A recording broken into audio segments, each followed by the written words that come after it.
Hi everybody, thanks for coming along again tonight for another Grey Trees virtual beer tasting.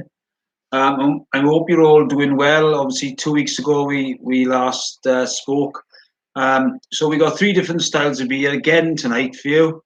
Okay, so yeah, I hope you're doing well. Obviously with the coronavirus and our tap house being shut and everything, it's been an absolute nightmare for us. So yeah, anyway, first beer I'm going to do tonight is another traditional style, British style, and that is our Drummer Boy. Okay, our Drummer Boy is our best bitter, and it is one of the original Grey Trees beers that we brewed from day one. Okay, that was actually the second beer we brewed. So as I keep saying to any up and coming brewers that want to try and crack into the industry, stick to basics and you know make some basic styles before you go into all the the raspberry porters and all these kind of things. So there it is, Drummer Boy. The beer was named after our good friend Stuart Cable, which would have been 50 years, 50. It would have been his 50th birthday just gone, and he was a great guy. And it was one of the ladies who used to work in the Red Cow. She said, "Oh, I think we should make a beer and we should call it after Stuart Cable." We did make a beer with Breconshire Brewery called Cable's Finest, but we decided to make a beer ourselves once we got Grey Trees off the ground, and we called it Drummer Boy. I wanted to call it the Duke of Cum because Stuart was the Duke of Cumberland, and he was a fantastic guy. And it's been 10 years now since he's passed, and he was, I would have been a great kind of guy to have around in the brewery, and but unfortunately we miss him, and it's good that we made a beer named after Stuart. So anyway, Drummer Boy best bitter. So what is a best bitter then in Britain? We spoke about Craddock's last week being a bitter, but this now is a best bitter. So, well, I mean, what a best bitter is pretty much is an amplified version of a bitter. So this it's got a bit of a darker flavour. It's 4.2% ABV. We use Crystal, Caragold, roasted barley, Maris Otter, and again we use a lot of traditional British hops because it is the style of beer that what you requires to be in the best bitter. Okay, so without any further ado, let's open the bottle up, okay, and we'll go forward. Okay, same scenario, bottle conditioned beer, kept upright, 12 degrees, okay. Here we go, bottle opener. Okay, nice hiss there. Okay, I'm going to pour it into a 2-lip glass because this is a celebration for Stuart. All right, here we go. Nice and slow, start it off.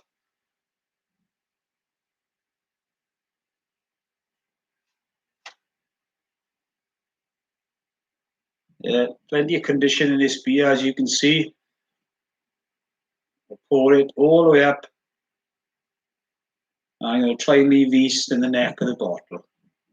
There you go. Perfect. So there you go, a nice amber copper coloured beer, which is, to me, a traditional best bitter, okay? If you think of Wales as in bitters and what we've had over the years, classic Welsh best bitter would be Brains SA or maybe Vellinghall. So that's the kind of style of beer we've tried to make. Best bitters, I mean, if you look at it all over UK, I mean, they are quite popular beers. Unfortunately, the way things have gone, as I said last week, they've gone more towards the hoppy kind of beers. And it's a style that, doesn't seem to be as popular as what it was years ago. In the Great British Beer Festival this year, a best bitter actually won overall champion beer of Britain, it was Supreme. So, they are about, there's some good ones about, but unfortunately, it's almost like a bit of a dying breed, really. I mean, going back to Brains make SA, they make Reverend James, which is another classic best bitter.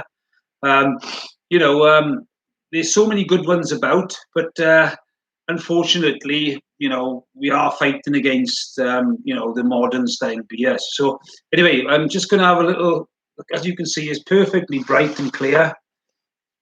Just have a quick smell on the nose. Feel free to ask any questions. Yeah, a lovely malty beer, okay? Crystal malts, Caragol's coming through. But then again, we've got the Bramling Cross. We use Bramling Cross, which is a classic British hop, okay? Got like a black curranty flavour. So when you get the nose,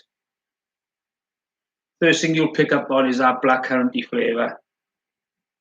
Okay, there is another hop we put in there, but obviously a trade secret. I don't want to be saying too much about it. Yeah, lovely, lovely silky flavour, full body. Let's give it a try on the palate.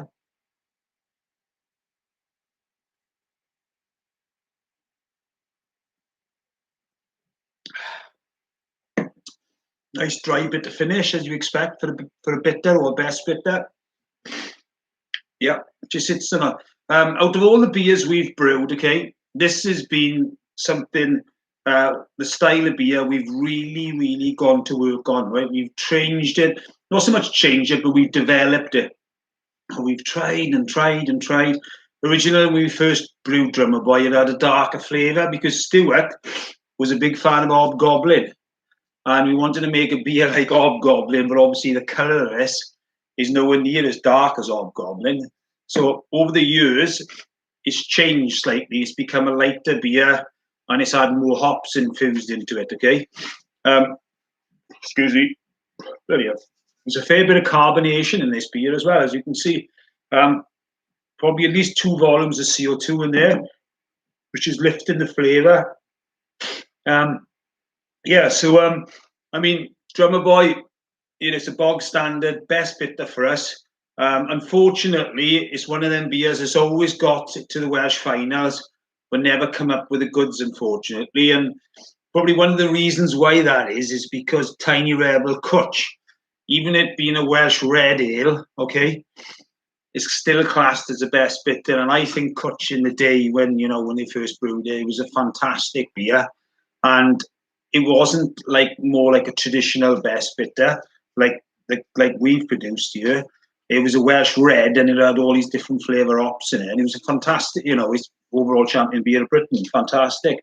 And I think when you're up against that, we've been up against beers like Rev James and some other good Welsh best bitters and another thing that creeps into the best bitter category is some of the golden ales, pale ales as well, because bitters came from pale ales. So we got Purple Moose, Glaslyn tends to come into the best bitter category. So we're up against that, which is quite an iconic beer as well in Wales. And so sometimes, the beer styles cross over.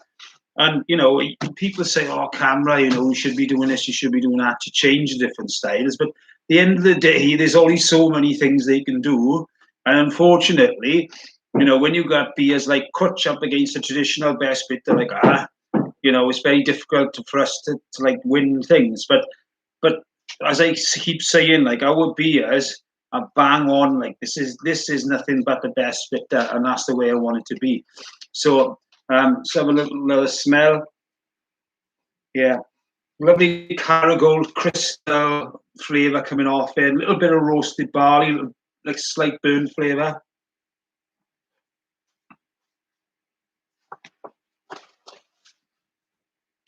Condition in our beer.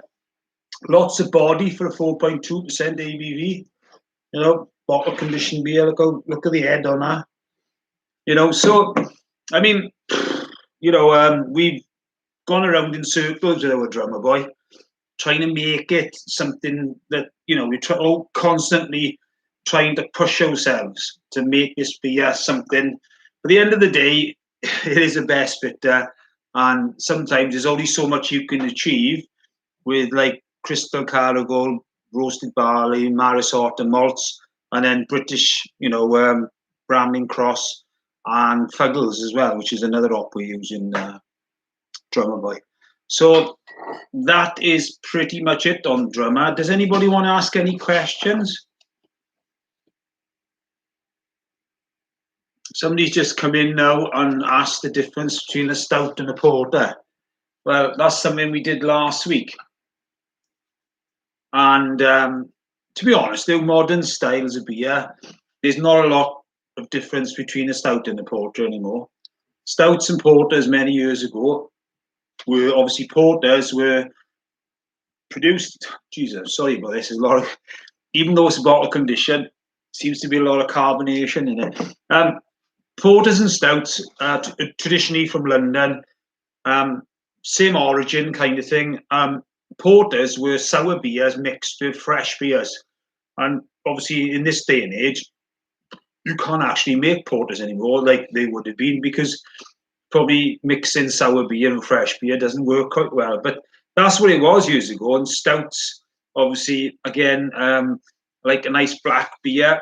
And then I know Guinness used to make a strong stout called stout porter. So, there's people out there say, "Oh, I know the difference between a stout and a porter." But on this day, there isn't a lot between both beers really, unless you were going back to like 17, 1800s where porter was, sour beer mixed with fresh beer. I hope that answers the question for you. Any other questions?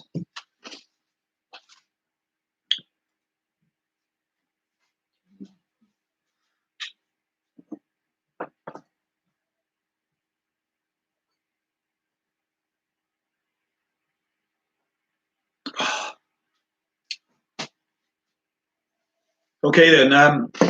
Yeah, I mean, I always remember when we first brewed Drummer Boy up the Red Cow it was, and we brewed obviously Recabites or Carrad Dogs. Then we went on to the Drummer, and it's a slightly higher ABV, which which a best bitter requires, and Jesus. Yeah, it was trying to make an essay really, and I don't know if anybody knows the story behind Brain's essay. They call it, they used to call it in the valley skull attack, but even back in the day, like people used to say to me, "Oh, Brain's essay was good when it was 5%."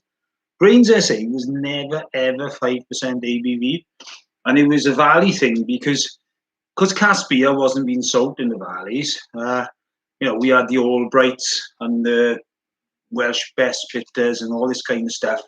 The thing is with these beers that they were really low gravity, watery, not much flavour in them, kegged beers, and they were really bad quality beers. And at 3.2%, and that's they were declaring to the HMRC, but things weren't like years ago.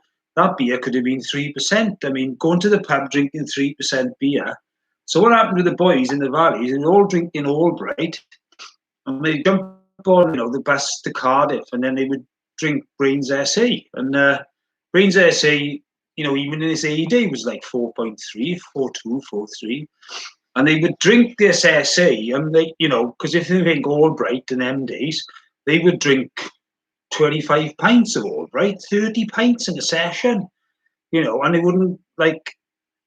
And then what happened was, obviously, they'd go to Cardiff on match day and drink SA on draft, which is, any classic British brewery. Like they have beers sold for a beer engine, and it's, traditional for Brains. Brains Dark, Brains SA, Reverend James, Bitter. They flagship beers are served as cask beers. And, the boys from the valleys would go down here and drink SA, and instead of drinking like 25 pints, they drink 8 pints of SA and they were falling around the place. The beer was 4.3%. So it goes to show how much domination these big breweries had in South Wales, especially the valleys. So the skull attack word is a bit of, people still call it skull attack at the valleys, but it wasn't actually that strong. It's just what we had in the valleys and what we had to put up with in them days was, and that's what it was, and very disappointing for us.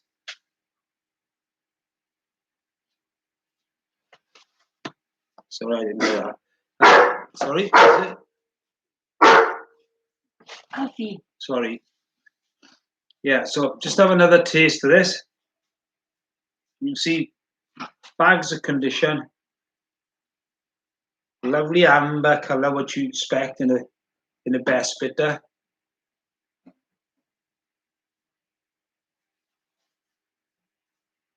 The only criticism I got for Drummer Boy is I find it's very bitter and very sharp. if you drink some best bitters in the country, they're very sweet and malty. And if you drink SAI, Brain's obviously got a new brewery and they're making small batches of beer now. But I had an essay in the City Arms the other day, and I found it like exactly the same as what it was originally. Very sweet and malty, and I didn't quite like. I liked it to be more cleaner and crisper flavour. So yeah, I mean, obviously spent a lot of money on trying to develop and making small batches of beer, but didn't quite get the note for me. I thought it would have been something slightly different, but I suppose they've had to mimic, the original essay from years ago.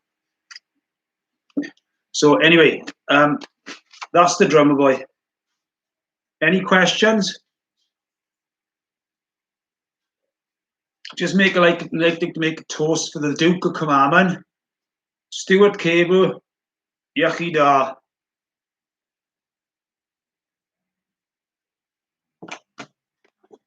On your feet, Marine, as you used to say to me all them years ago. Anyway, so that's the best bit I covered.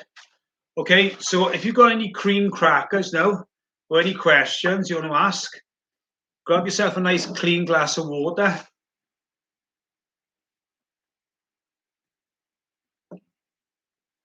Wash around your palate. Cream cracker. And cleanse the palate for the next year. Just had a question. Any thoughts on a 3.5% beer? I've always wanted to make lower gravity beers and challenge ourselves to make them flavoursome. And we did that with the modern mild we done. Obviously, like being very traditional, we done a mild, but we modern mild it. And basically put lots of mosaic flavour in it. And it was a lovely beer. I think we brewed it at 3.7%. So we have actually made a low gravity beer. And I think we done about a really, really small amount in cask, about 20. And I think we done about 1,000 bottles of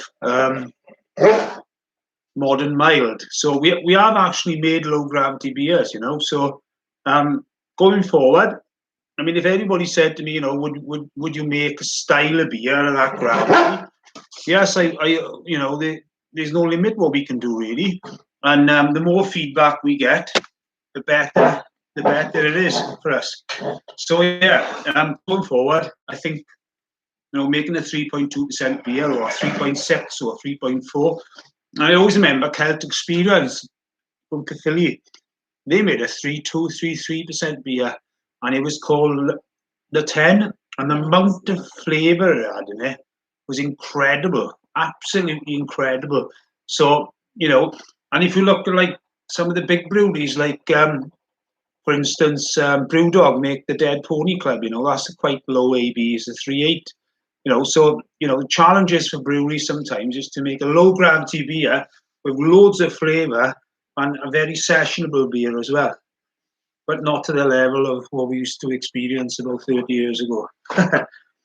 So just had a question. All right. Anyway, let's move on. The next style of beer we're going to do now is another traditional British style beer. It's going to be boring, all you hotbeds out there. So this style is a mash with another style called old ales. There's not much between them. So some people say, oh, Winter Warmer is an old ale, okay? And if you look at some of the classic old ales we've had in this country over the years, and one of them does really stand out for me is Theakston's Old Peculiar from Yorkshire. Now that, to me, like if I ever go to a pub and I see it on draft, it's the kind of beer I would like to drink. And there's one pub in Swansea that's got it on permanently, and there's another pub down in the Vale of Glamorgan, I think it's the Blue Anchor, they have it on all the time. So, it's not that many pubs have got it on because of its strength. I think it's 5.6. It's an old ale, okay? And this is a style of beer that is like a winter warmer old ale. I mean, Breconshire Brewery used to do a good one called Rambler's Ruin. That was 5%. Full-bodied, malty beer. Okay, it's not hot very well, but at the end of the day, it is what it is. It's very dark, roasted, like almost like a stout. But I quite like the flavours coming off it. A winter warmer as well can be a Christmas beer. You know, this is our Christmas beer, our winter warmer. You know, we have done Christmas beers in the past, and the thing is with winter warmers as well, you can put spicy things in them, herby things, you know, all sorts of stuff. And if you look at some of the old Shepherd Neame and some of the other breweries, they've all made fullers and made winter warmers, you know, and old ales. And it's a very traditional style again that's gone, you know, we've lost these styles of beer. So the Grey Trees, I think we brewed winter warmer within the first year of, you know, when we were in Aberarman. It wasn't one of the original brews from Clwcoed, but the winter warmer was something we wanted to do because it was a Christmas style, you know, and experiencing it. We used to drink, obviously we used to brew the beers in Aberarman, and then we'd go to the pub, like it was -2, -3 outside, and we'd go to the local pub and this fire was blazing. And after the 12-hour shift, we'd sit down and drink a winter warmer, like, and it was one of the most best experiences you could ever have after doing a full day in the brewery, making beer, and then going to the pub on a freezing cold day, lots of heat. You sit down and you just enjoy that beer. And, you know, sometimes you have to leave the wagon behind, unfortunately, because the beer was so good, we just didn't want to come away from there, you know. So, yeah, very traditional British style, lost again. But for us, we've made one Christmas time. It's a very it's not one of our core beers, but it's a beer we do in the winter time, and it's survived all the way through now till May. Okay, so let's open up and let's have a little look at it. Another clean the palate. Any other questions on this style of beer?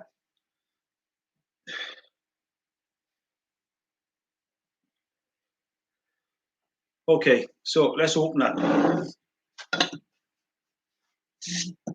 Nice hiss. Okay, here we go. Okay, using a traditional ale glass for this rather than the tulip.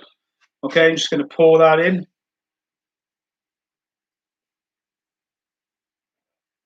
So this beer, if you think of it, was actually brewed back in December. So it's, you know, it's been in the bottle now for 6 months. Lovely, bright, clear. Okay, I'm just going to leave the yeast in the neck. There you go.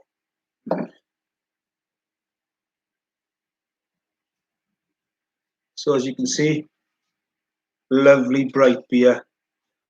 Okay, it's got like quite a reddish colour on it.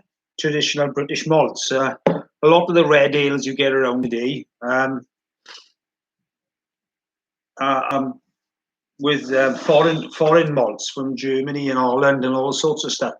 So this malt, obviously, with the winter warmer, we use crystal Carragon. We also use rye crystal in this, which is quite unique, which gives us this red colour, as you can see. All right. So first thing you do is pick up the aroma.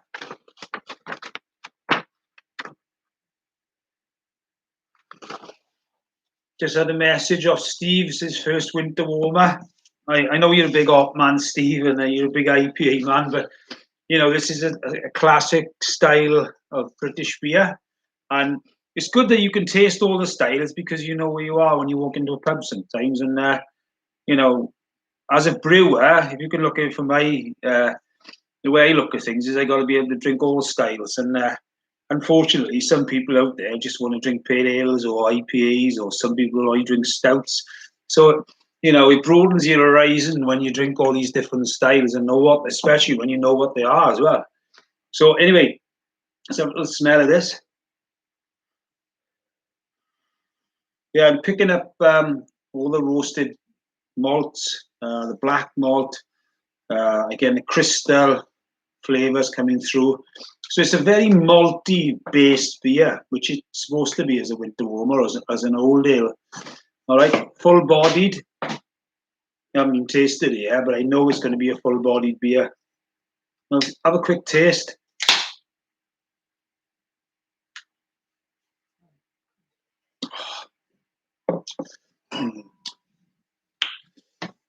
Yeah, it's very clean. It's very full-bodied. It's got all the malt flavors coming through. Another trade secret with this one. We use a British version of the American hop called Cascade. Cascade is an American hop, probably one of the most versatile hops in the whole of the world. Okay, but what we try to do in the UK is grow Cascade. All right, and there's a hop grower in Herefordshire is now growing Cascade like an American Cascade, but unfortunately, because of the climate, they can't get it exactly the same. However, it's got the earthy, citrusy flavors coming through, but nowhere like the American variety. At the end of the day, this is a British style beer, so I thought using a British Cascade might add something different to it. Originally, this beer, we dry hopped with a beer called Jester. Now, Jester, when they first grew it, was fantastic. It was an amazing marmalade, orangey flavour on the dry hop. It was superb. But the following crop year, I don't think the weather was particularly good, and it didn't come through as well. And this beer, when they had that Jester in it, it was absolutely superb. But again, as craft brewers, we're always trying to develop and change things and make our beers better. So we moved away from the Jester because it wasn't as good as as the crop year followed, and we moved over to British Cascade. So we get a British Cascade coming through here as well. A quick aroma.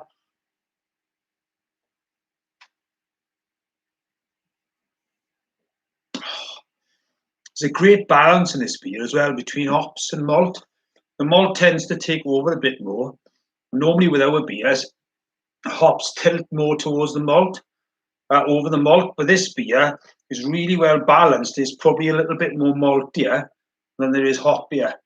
And, it is what it is. It's a classic winter warmer, probably a more modern style winter warmer, or old ale, if you want to call it that. I mean, I always remember drinking Rambler's Ruin. Old Tom's another one from Robinson's. I don't know if you've seen that in the bottle, a really strong old ale. Deakston's Old Peculiar, classic. But it's not going to have these kind of hop characters. So these beers will just go like that towards malt. But this beer it hasn't got that malt thing. It's got the middle of the range, or a 60-40 malt to a 40% hop. And this is what I like about this beer. It is a very old style beer, quite modernized.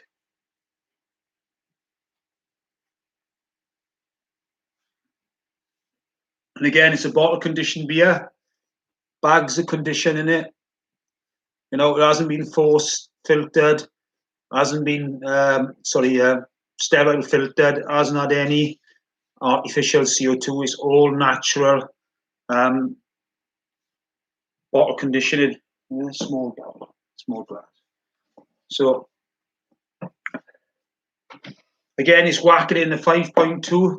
These styles of beers, especially old ales and winter warmers, are always 5% and above. I think Old Tom used to be like 7-8%. Old Peculiar on draft is like 5.6. So, they are quite strong ale beers. And people say to me, oh, some of the beers you make are strong, but they're meant to be strong. They, a winter warmer or an old ale, can imagine brewing at a 3% or 4%, 4.5. It wouldn't be right.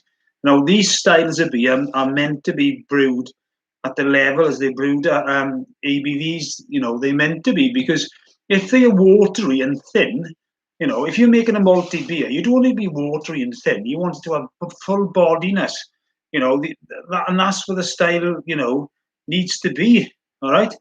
Just to give you an idea, look, this is, I don't know if anybody tuned in last week with the bottle conditioning, okay?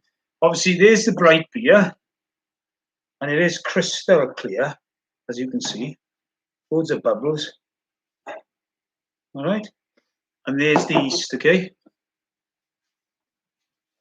a tiny amount of yeast to the bottom there.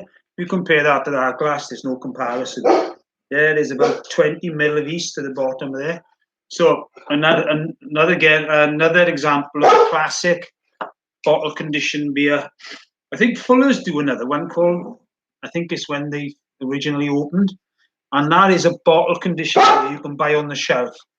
17 something. It's a date. It's a year, and it's very, very similar to our winter warmer. That's an old ale or winter warmer style, and you can buy it in Asda's and Tesco's. And if you ever get a chance, go in there, buy it. It's a bottle conditioned beer, and have a look at it, and give you 2 pennies worth on it, because these big breweries, we've always tried to mimic the big breweries in bottle conditioning. So if you see a bottle conditioned beer on the shelf in any of these superstores, buy one and just say, look, I'm going to give this a try and see what it's like. And give you 2 pennies worth to see where we are, and just give us some feedback on our bottle conditioned beers. So at the end of the day, the Fullers and the Adnams and the St. Austell, we've looked at some of their bottle conditioned beers, and we've tried to mimic them and make our beers better than them. And in some cases they have been, in some cases they haven't. So so anyway, back to the winter warmer. Lovely red hue on that. Okay.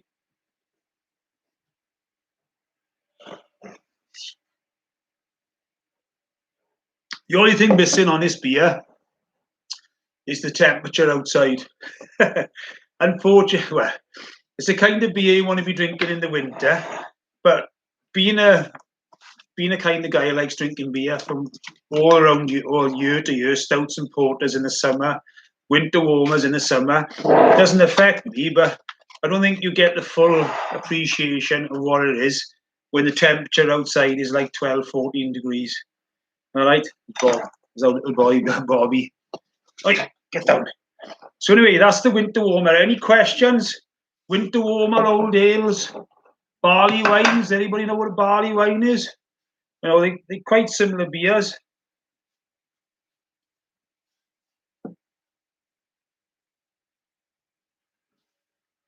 Anybody got any questions?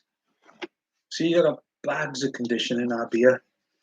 If that was force carbonated and filtered, you'd never have that condition in the beer. Sorry, I do wear reading glasses. Just checking a couple of notes. Okay.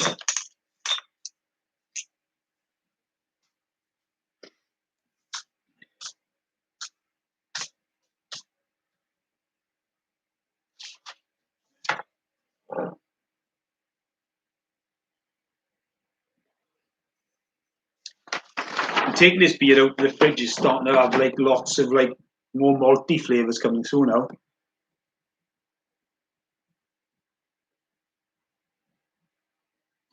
Somebody just said maybe we could challenge ourselves to make a 3% beer, 3.5. Yeah, definitely. But what's it going to be? Is it going to be a mild? Is it going to be a bitter? Is it going to be what color do you want it to be? It could be a pale ale, a golden ale.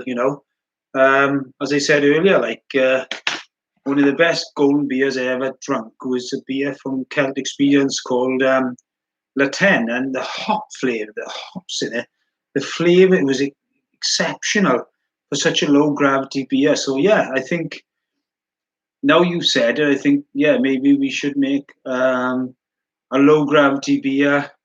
Sometimes lower gravity beers in cask is it doesn't come through particularly well, because with cask beer I like the beer to be a little bit higher on ABV, because sometimes it tastes a bit thin.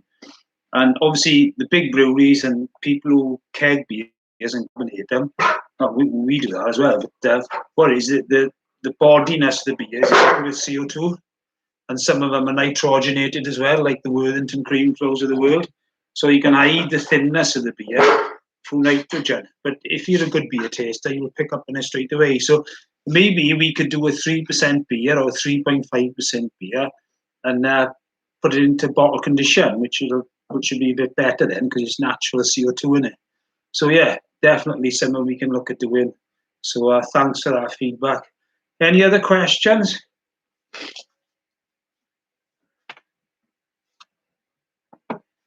Oh, Tom, 8 point. What was it, Steve?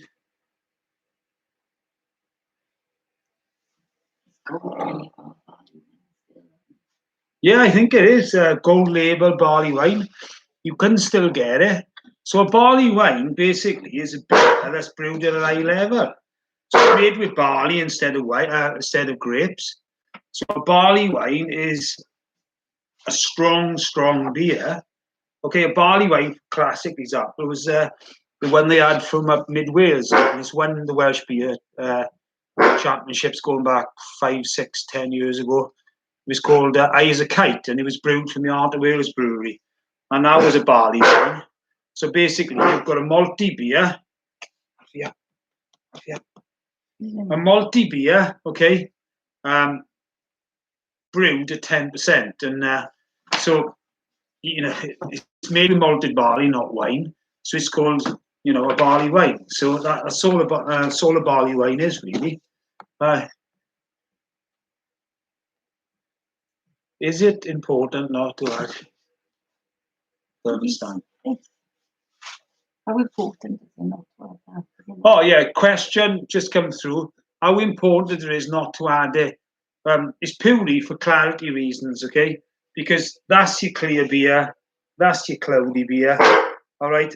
And even if I could pour that in there now, look, all right? Whisk it around. It's not really going to affect the flavour of the beer, but it's just the method of conditioning. Champagne's done exactly the same. Okay, so when they do the champagne, the big bottles, and they keep turning them every day, so all they're doing is they turn in to agitate the yeast. So eventually then what they do is they chill the wine down, get the yeast to come to the front of the bottle, and they remove the yeast and recork it. And obviously with ale, you don't really need to do that because ales are not vintage and not that old, even though we have got some quite old ales sat around in the brewery. The whole idea of it is obviously you leave the yeast in the bottle just so the beer is lovely and bright. But as you can see now, the beer has become a bit cloudy.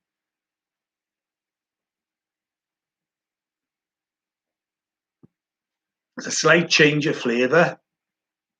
Some people don't like to have the yeast because the yeast can sit in your stomach and make you, have quite a bit of wind and stuff. Years ago, all the home brewers used to keep the glasses of the yeast and they would put it into a tub, okay? And they would keep that yeast, and that would be a strain of yeast from brewery. Say, for instance, it was Worthington White Shield from Worthington bottle conditioned beer. So that was unique yeast they had in the bottle. So what the home brewers used to do was they used to store that.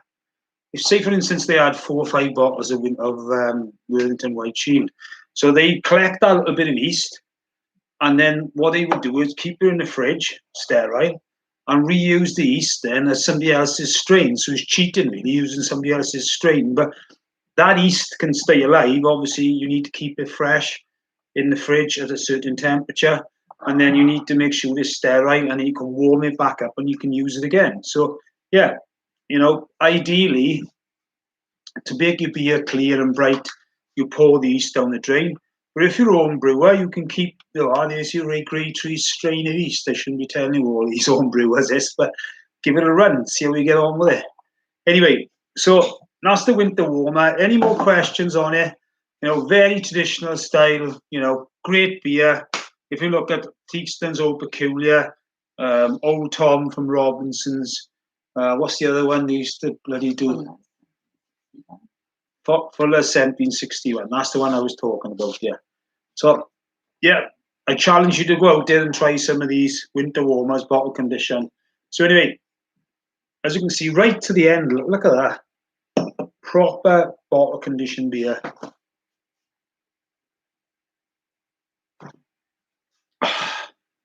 Really, really nice. Okay then. What are we doing for time? 22. Okay, so cleanse the palate again with a cream cracker.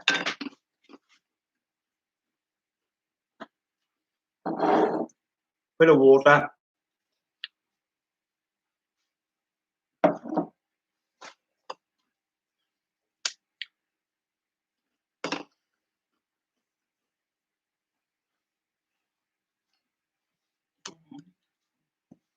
Trying to get rid of all these roasted malty flavours out of my mouth.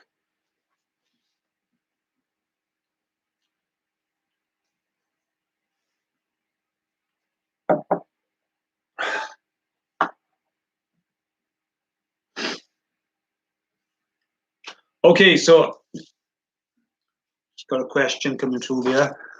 Okay. Just had a question for the brewing process for each individual style of beer. There is no, when you make a beer, obviously you start with hot water, then you mash, and you transfer to copper, and then obviously you fill into the fermentation vessel. So there is no difference. Sometimes there's a little bit difference in mash temperatures, and obviously the process is exactly the same. But obviously, if you want to make an IPA, you add more hops or whatever, and this, that, and the other. But the actual process is, you strike, you mash in, normally, whatever temperature, whatever style of beer you're making. Your mash temperature can range from 64 to 67.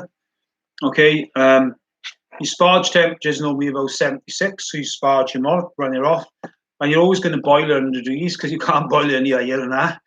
And then you can boil. Some people boil for 60 minutes, some people boil for 70, some people boil for 80.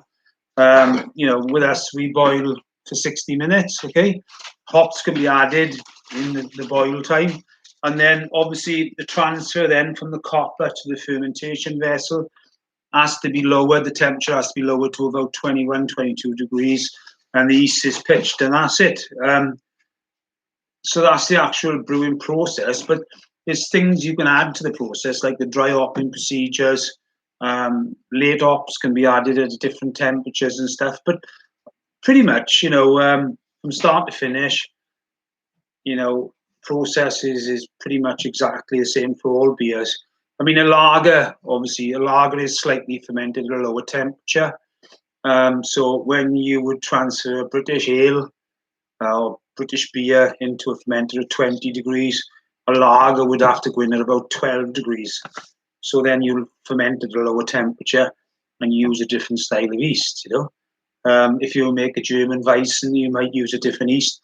There's so many different styles of yeast you can use as well, which obviously give different flavours to your beer. And some of the regional breweries in UK have unique flavours. I mean, if you drink Brains, like for instance, I find that the flavour, the base flavour coming through is the style, the yeast they keep reusing all the time. I mean, Grey Trees, that's one thing we do, is we use fresh yeast every brew. So what it does, it create is, the flavour of that style of beer.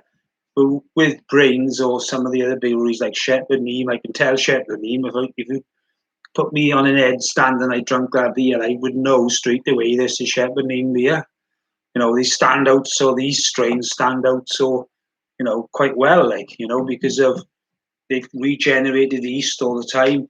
And no matter what beer you go to, whether it's stout or a golden ale, you'll always have that like flavour profile coming through. So yeah, the actual process is exactly the same. So moving on, we're going to talk about the next style of beer, which is probably one of the most modern styles, is Indian Pale Ale, okay? So here we go. Here's our IPA, Afghan Pale Ale, okay? 5.4% ABV, Supreme Champion Beer of Britain, silver. It's also won category, which comes in, as I said earlier, pale ales come under bitters. This is actually one strong bitter category of Britain 2 years, 17 and 19. So an overall champion of Wales. I think it's probably one of the most highest award-winning beers in the history of Welsh beer. But anyway, why do we call it Afghan Pale Ale and why do we call it Indian Pale Ale? Well, originally, I think it was 1700s and 1800s during the British Empire. Obviously, we had a big presence in Asia, Central Asia, and obviously there's a lot of British people over there, a lot of Welsh regiments, believe it or not, over in India and in the northwest frontier, which is now Pakistan, and we had to send beer over to feed the troops, to give them something to drink on a Friday afternoon or whatever. And the problem they had was the journey. Okay, so they would sail from Portsmouth across the equator, down across South Africa, then up between Madagascar and is that Madagascar? Yeah, Madagascar and Africa, through that narrow gap, up across the equator again, and then they would either go to Madras or Calcutta or wherever it was, drop the beer off, bumpty, bumpty, bumpty, and then off to the troops. But the problem they had was the beer wasn't lasting because the gravities were really low. So you had to come up with an idea of making the beer last longer. So what they done was they upped the alcohol content and they added more hops to it. Okay, so that was an Indian Pale Ale, and it was brewed in Britain, sent to India for the troops. For 8% ABV, traditionally.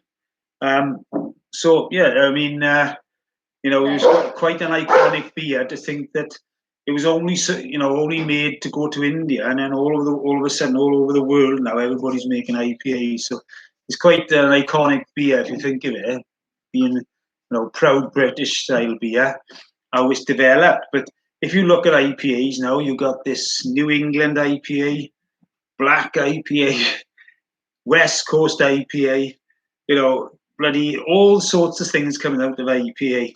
So the beer has been bastardized into something which is quite unique, So Black IPA, there's no such category within Canberra. What is Black IPA? I mean, Otley Brewing Company, one of the iconic breweries who made like all these kind of like super duper beers. Like, I mean, they made a beer called Oxymoron, like, which is a black IPA. Well, what is a black IPA? So it's black beer with loads of hops in it. And then obviously IPAs didn't actually make a comeback till like the 1990s because of the American hop growers. And obviously in America, in the West Coast, as you go up the West Coast towards Washington State, the Yakima Valley, they grow all sorts of different hops there. Cascade, Chinook, Centennial, Citra, Mosaic, these all breeds being, they're growing them all the time. So, and that's what happened with the IPAs was, going back in the Empire days, I think Worthington White Shield, a classic British, IPA brewed in Burton-on-Trent, still available in bottle condition now. So, as much as I don't particularly like the big breweries, Worthington White Shield is still a bottle condition beer. And it is an iconic British IPA that was sent to India in going back in the 1840s or something. So yeah, it's quite, an iconic style of beer. So anyway, we named our Afghan Pale Ale because of the British influence in India and Pakistan and northwest frontier. And the British, obviously, with Afghanistan, is Central Asia. It's a very strategic place to be in the world at the time. And the British decided they wanted to go to Afghanistan and send an expeditionary force there. And they did. And they, shook hands with the Afghans and said, this, that, and the other. The only reason why they done that because there was a threat from Russia, okay? So just like a British Empire thing, this is why we called it Afghan Pale Ale, because some of them blokes that were in India and the northwest frontier would have probably drunk Indian Pale Ale. So what a better name to call an Indian Pale Ale? Afghan IPA. So anyway, let's open it up. Let's have a look at it.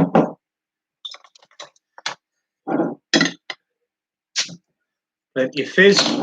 Again, bottle conditioned beer. You can use a traditional ale glass. Going to go for the nice pour.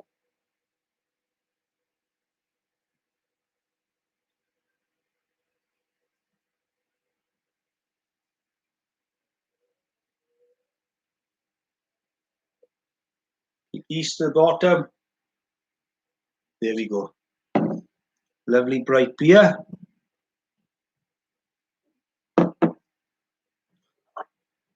There's the yeast, okay? Keep the yeast till last and dump in your pint at the end. All right.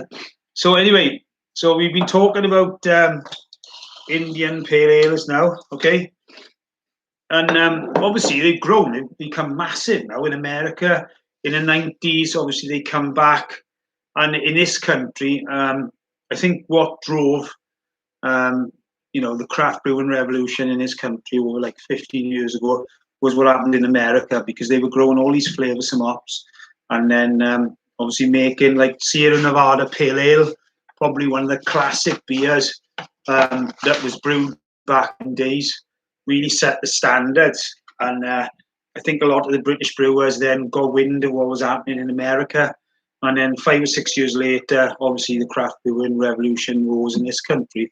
And, if you think of America, like, they were dominated by Budweiser and Miller and all these other breweries. But the craft brewers creeped up and, they made a big, massive dent in the American market. And it's really, really good that, what happened in America, because I think exactly the same thing has happened in UK. So it's good how they've managed to bring an old style Indian pale ale to what it is today from what it would have been going back and all them years ago. So anyway, here's the Afghan. Let's have a little smell on it.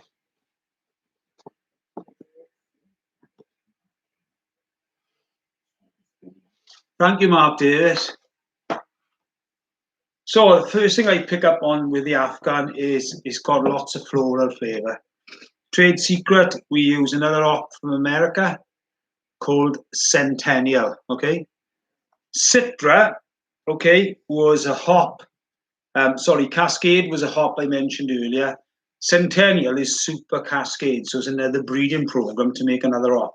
So to give you an idea of what's happening in the States at the moment, they made one hop called Cascade, which is the most versatile hop in the world, and they've amplified it now to call it Centennial, which is a Super Cascade, right? So we use that in this beer. As we've developed, obviously we've used different hops, okay? And that's what gives it this lovely floral flavour, okay, when you smell. Another thing that works really well for Afghan Pale Ale is its malt character. And a lot of the big breweries these days will go for an IPA and they will have it pale golden. With Afghan, as you can see, it's got that pale ale bass kind of colour, like it's an amber colour. And when you have it on cask, it's got so much full bodiness. And it's not just a one-trick pony, but it's like super hop to death. It's got the malt backbone behind it. And so many breweries in this country were making these kind of beers with just hop flavours in them and not having the malt character. And I think Afghan's done really well over the last few years, purely because it's got lots of malt back character and it's got lots of hops coming through. So it's a really nice balanced IPA. And on cask, it's fantastic. We've actually done it on keg and we've sold it in the Brewdog bars and everything. And it's gone really well. But for what it is as a cask beer, I think, people like overlook it because, it's not hoppy. It's hoppy, but it's not as hoppy as some of the beers out there. And it's got a lovely malty backbone, which appeals to not just the younger people, it appeals to the older people as well. Because with the golden ales and some of these IPAs, all the young people will drink them because of what they are, because they're super floral, hoppy beers. But the thing is with Afghan, it ticks all the boxes. And it's got the malt flavour, it's got the full bodiness, it's got the hops, it's got the ABV level, it's 5.4%. So, it is a classic British beer, and it's not moved away from what it was from day one. And I always remember when we first brewed this beer, it wasn't one of the original brews we done, but it was something we developed in Aberarman, and it was to combat, to come against some of the great IPAs that were out there, from Celt, Otley, Tiny Rebel had one called Urban IPA, and we always wanted to make something, something as good as it. So this now has come out, all guns firing, and it's been a great success for us. And this beer is the only beer that has won Champion Beer of Wales, Camera and Seba. It was almost undisputed Champion Beer of Wales, and I think it was 2017. So, that was a big scalp for us at Great Trees to win two different organisations, and then obviously, keep winning this category in the Great British Beer Festival, and then this year, or last year, to come in, to be supreme, overall was amazing. And, I spoke to some of the beer tasters, and they told me how far it was from winning the overall. And, there's only one other brewery in the whole of Wales has ever done that, and that's Tiny Rebel with Cutch, and, rightly so, because it was a great beer. So anyway, let's have another taste.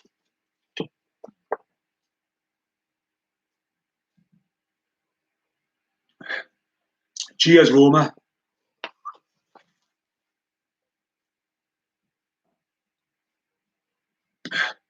Again, it's got that lovely malty flavour. It's got that pungent hop coming through. Centennial. I'm not going to tell you what else is in there, because it's a trade secret, and I don't want any of you home brewers making beer and trying to copy it, because it is quite unique to us, and probably one of the most iconic beers ever brewed in Wales, if you think of it, for this one. So that one flavour I do get is that Centennial hop floral flavour coming through. And I like the crystal malt and the caramel malt as well. Yeah. So really proud of Afghan for what it's done. If you think of us, we're only a small little outfit in Aberarman, and to go to London and win the strong bitter category in 17 and 19, I don't know what happened in 18, didn't come anywhere, but it was in the final, but something must have happened. And then obviously getting into the Supreme Champion, fantastic. And, it's an iconic Welsh beer now. If you think of IPAs in Britain, you've got Jaipur, I would put Afghan, Jaipur is a classic modern day IPA, right, from Thornbridge. But it's pale, it's low colour malt, it's very, very straw colour. But when you drink Afghan on a cask, you'll have that malt backbone, that pungent flavour coming through. And I think, it tilts more towards traditional IPA than what Jaipur would. Even though probably Jaipur's had a lot more exposure than what Afghan. Maybe I should wind my neck into think that Afghan is good as Jaipur, but each to one's flavour profile. I would prefer to drink Afghan on cask than I would drink Jaipur on cask. So, any questions out there on IPA?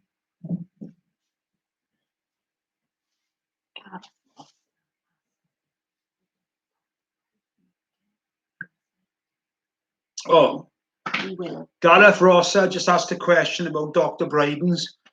Now, Dr. Bryden's was our double IPA, okay? So we're just speaking about IPAs, okay? Double IPAs, black IPAs, West Coast IPAs, New England IPAs, low gravity session IPAs. Now, the Dr. Bryden's was a double IPA, and we only bottled it. We had one cask in it, and I think we put it on in Christmas time, and we put one in the Great Welsh Beer Festival in 2017, and it won champion. It didn't win an actual award for the category, but it was the beer of the festival. So, we do really need to go to work on our Dr. Bryden's, a classic IPA, and we've actually kept some bottles back of Bryden's because it was such a a beer, and some of them we've actually opened, and they're 2.5-year-old now, and they're absolutely fantastic. And that's a classic example of bottle conditioned beer still alive in the bottle. So yeah, we are looking at doing more Bridens. So in 2020, or well, should I say 2021, we will definitely be doing another Dr. Bridens run bottle, and then obviously the only place you'll get our own cask in will be in the tap house, and maybe a bit of keg as well. I don't know. We'll see. So anyway, it's almost an hour now up. I hope you've enjoyed talking about grey trees. Next week we're going to do a couple of other beers. But we're not doing anything next week, so all right. The week after, sorry. So obviously, thanks for coming along tonight and drinking some of the Grey Trees beer, and especially this one, probably one of our stand-up flagship ales. But as we go forward, we're looking at developing all our beers to get them where we are, and the sooner we can get our tap house open, the better, because the beers in the tap house, it's our flagship beers being sold the best quality we can get them out. And thanks everybody and we hope to see you soon. So take care, keep away from Corona, and I'll see you all in August, September. Fingers crossed. Yachi da.